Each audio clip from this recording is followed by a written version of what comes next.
आज सुबह-सुबह हम लोग छत पे जाते हैं और अपनी बागवानी की हार्वेस्टिंग करने जाते हैं। देखिए कितना सुंदर यहाँ पे धनिया उगा हुआ है।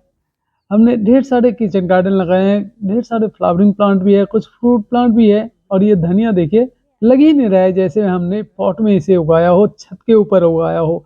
इतना बढ़िया हेल्दी है और इसका ख्याल रखना पड़ता है, तभी इतना हेल्दी होता है। ये आप देख रहे होंगे रेखा के हाथ में मटर है, तो मटर भी हमने लगाए हुए हैं पॉट में छत के ऊपर। इधर पालक आप देख रहे होंगे हरे-हरे, देखने में भी बहुत प्यारा लगता है और खाने में इस ऑर्गेनिक वेजिटेबल्स का तो क्या ही कहने, बहुत स्वादिष्ट होता है। सप्ताह में कम से कम 1 से 2 बार हम इसका हार्वेस्ट करते हैं और अपने हाथ से उगाए हुए पालक या कोई भी वेजिटेबल्स हो, उसको यदि आप छत पे उगाते हैं, छोटे से जगह में उगाते हैं और बीज से उगाते हैं, तो उसको देखने में, हार्वेस्ट करने में आप आनंदित ज़रूर होते होंगे।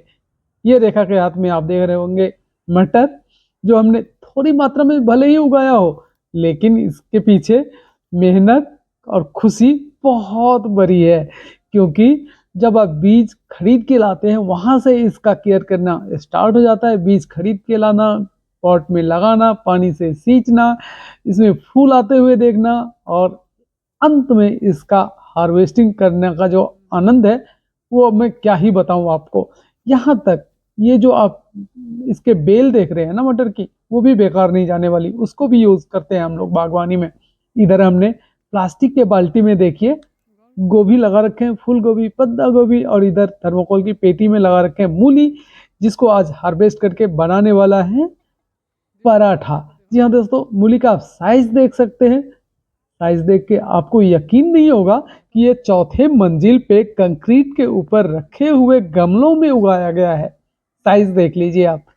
खेत से किसी मायने में कम नहीं है। एक-एक करके हमने ढेर सारे मूली आज हार्वेस्ट किए और मुझे अगले 2 से 3 दिन में इसको हार्वेस्ट करके ख़त्म करना है, क्योंकि मौसम बदल रहा है और बदलते हुए मौसम में इसमें हम लोग लगाने वाले हैं दोस्तों नींबू के प्लांट। जी हाँ, अभी छोटे पॉट में लगे हुए हैं, जिसको हम इसमें ट्रांसफ़र करेंगे। इतने सारे मूली हमने निकाल के धो के रख लिए हैं पराठा बनाने के लिए। रेखा पहुंच गई है, धोने के बाद किचन और रेखा का काम यहाँ से शुरू हो जाती है। देखिए कितने सारे और बढ़िया साइज़ के मूली छत के ऊपर ऑर्गेनिक तरीके से उगाए हुए मूली का तो क्या ही कहने। फिर कद्दूकस से स्टार्ट हो जाती है मूली को घिसना और यहाँ से स्टार्ट हो जाती है गरमा-गरम पराठे की तैयारी भी।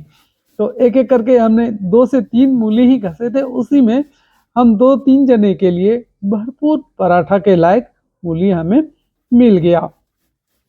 साइज़ की यदि बात करूँ तो खेत में भी इससे बड़े साइज़ का बहुत कम ही होते हैं और छत पे भी इसको जो थर्मोकोल की पेटी में हमने लगा रखे थे ना, उसमें मिट्टी ज़्यादा होता है, इस वजह से इतना बढ़िया साइज़ निकल के आया। ये कद्दूकस हो गया और कद्दूकस करने के बाद इतना सारा मूली बन गया और जबकि हमने घसे केवल 2। अब देखिए गरमा-गरम लज़ीज़ पराठे और अपने छत से हार्वेस्ट किया हुआ धनिया का चटनी, क्या ही कहने।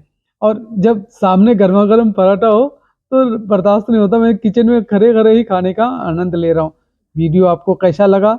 ज़रूर बताइएगा। आप यदि अपने छत पे बागवानी नहीं करते हैं, तो आप लोगों से रिक्वेस्ट है कि आप भी बागवानी स्टार्ट करिए, क्योंकि ये केवल हार्वेस्टिंग नहीं, अनंत खुशियाँ देती है। जब छोटे से बीज से अंकुरित पौधे को आप ग्रो होते हुए देखते हैं, तो आनंद ही आता है।